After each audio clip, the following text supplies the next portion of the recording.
Bible में स्वर्ग और नर्क को दो अलग अलग अंतिम स्थानों के रूप में प्रस्तुत किया गया है, जहां आत्माएं मृत्यु के बाद जाती है। यह इस पर निर्भर करता है कि उन्होंने पृथ्वी पर कैसा जीवन जिया और ईश्वर के प्रति उनका विश्वास कैसा था। नंबर 1, स्वर्ग को एक ऐसा स्थान बताया गया है जहां ईश्वर स्वयं निवास करता है और जहां धर्मी आत्माएं जो ईश्वर में विश्वास करती है और उनके आदेशों का पालन करती है वहां जाती है।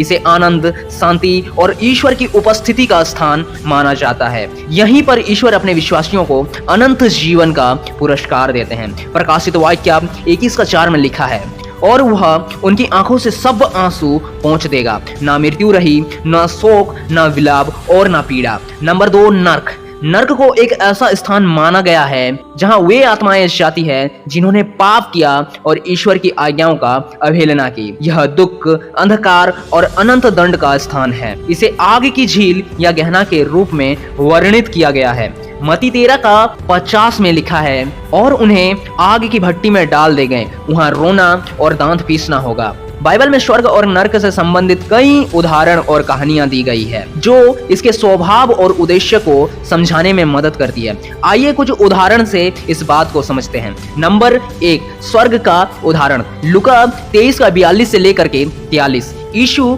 और डाकू की बातचीत। जब यीशु क्रूस पर थे, उसके साथ 2 अपराधी भी क्रूस पर लटकाए गए थे। उनमें से एक ने पछताप किया और यीशु से कहा, हे यीशु, जब तू अपने राज्य में आए तो मुझे स्मरण करना। यीशु ने उत्तर दिया, मैं तुझसे सच कहता हूँ, आज ही तू मेरे साथ स्वर्ग लोक में होगा। इसका वर्णन लूका 23:42 से लेकर के 43 में दिया गया है। व्याख्या, यह दर्शाता है कि पश्चाताप और विश्वास से कोई भी स्वर्ग को प्राप्त कर सकता है, भले ही उसने अपने जीवन के अंत में ही सही मार्ग क्यों ना अपनाया हो। नंबर 2, नर्क का उदाहरण। लूका 16:19 से लेकर के 31। अमीर और लाजर की कहानी। यीशु ने एक दृष्टांत सुनाया जिसमें एक अमीर आदमी ऐशो आराम से रहता था और एक गरीब व्यक्ति लाजर दरवाजे पर खड़ा रहता था। मरने के बाद लाजर को अब्राहम की गोद अर्थात स्वर्ग में ले जाया गया और अमीर आदमी नर्क में पीड़ा में पड़ा रहा। अमीर आदमी ने कहा, पिता अब्राहम, मुझ पर दया कर और लाजर को भेज कि वह अपनी उंगली का सिरा पानी में भिगोकर मेरी जीभ को ठंडक दे, क्योंकि मैं इस ज्वाला में जल रहा हूँ। इसका वर्णन लूका 16:24 में पाया जाता है। व्याख्या, यह दिखाता है कि पापमय जीवन और आत्मिक कठोरता का परिणाम नर्क की पीड़ा है, जबकि विनम्र और ईश्वर भक्त आत्माएं स्वर्ग पाती है। नंबर 3, प्रकाशित वाक्य 20:12 से 15 में कहा गया है, अंतिम न्याय। जिस किसी का नाम जीवन की पुस्तक में लिखा ना मिला, वह आग की झील में डाला गया। व्याख्या, यह अंतिम निर्णय का वर्णन करता है जहां ईश्वर लोगों के कामों के अनुसार उन्हें स्वर्ग या नर्क में भेजता है। आइए एक सरल और सुंदर कहानी से इस बात को समझते हैं जो बाइबल में बताए गए स्वर्ग और नर्क की कहानी की सच्चाई को बाहर से यानी रूपक ढंग से समझाती है। यह कहानी बाइबल में नहीं है, लेकिन इसके विचार उसी के सिद्धांतों से मेल खाते हैं। कहानी 2 कमरे, स्वर्ग और नर्क। एक बार एक व्यक्ति ने ईश्वर से प्रार्थना की, हे प्रभु, मैं स्वर्ग और नर्क को देखना चाहता हूँ। ईश्वर ने उसकी प्रार्थना सुन ली। फरिश्ता आया और उसे एक दरवाजे के पास ले गया। वह पहला कमरा नर्क था। नर्क का दृश्य।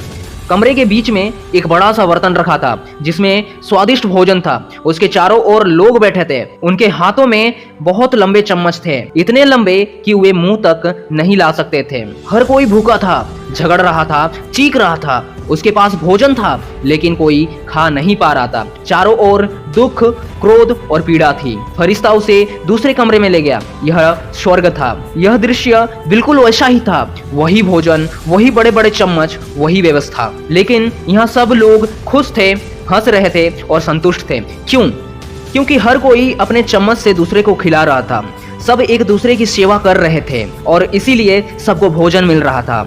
इस कहानी की शिक्षा, नर्क वहाँ है जहाँ लोग स्वार्थी हैं, भले ही उनके पास सब कुछ हो। स्वर्ग वहाँ है जहाँ लोग एक दूसरे की सेवा और प्रेम करते हैं। बाइबल की तरह यह कहानी बताती है कि स्वर्ग और नर्क केवल एक स्थान नहीं, मन की स्थिति और व्यवहार भी है।